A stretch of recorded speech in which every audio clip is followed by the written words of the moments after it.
sometimes the tactic of Satan in your life is to just distract you or distort your routine. Why is it? And how is that? Remember when si Daniel is nagpe-pray siya 3 beses sa isang araw, like morning, lunch, or dinner, ganun. Basta 3 beses sa isang araw siya sumasamba kay Lord God. And then, yung mga inggit kay Daniel at gusto siyang siraan, they trick the king na magbaba ng utos na bawal sumamba sa ibang Diyos or sa ibang tao. And that resulted na si Daniel is maipatapon doon sa lion's den. But because God is so merciful and God is so faithful and God is so powerful, He rescued Daniel from the lion's den. Now, why did I say that?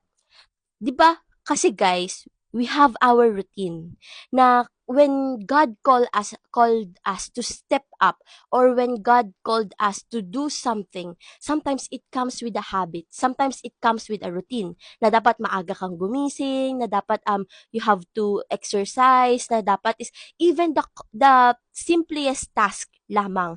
We have our routine and God is disciplining us when we are following Him. Na yung mga old habits natin or yung mga dati natin na ginagawa, kagawian, or procrastination or whatsoever, minsan kasi kapag nagiging Kristiyano ka, and most of the times, you also crave productivity. You also crave to walk with God with productivity. Yung alam mo yun, dapat yung araw mo is madami kang nagagawa. Parang kapag kasi nakilala mo si Jesus Christ, laziness will come out of your body.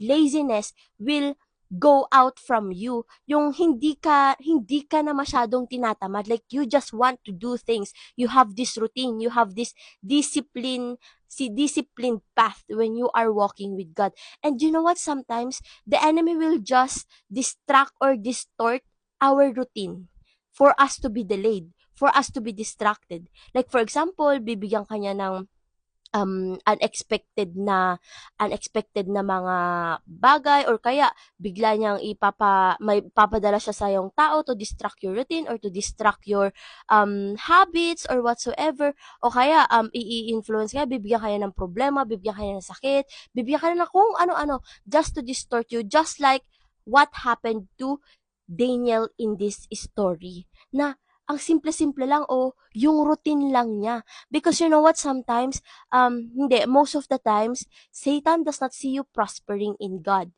Satan does not want to see you worshiping God. Like for example, meron kayo na yung routine na, at 8 p.m. magkakaroon ako ng Bible study, at mga 9 a.m. in the morning or 5, gigising ako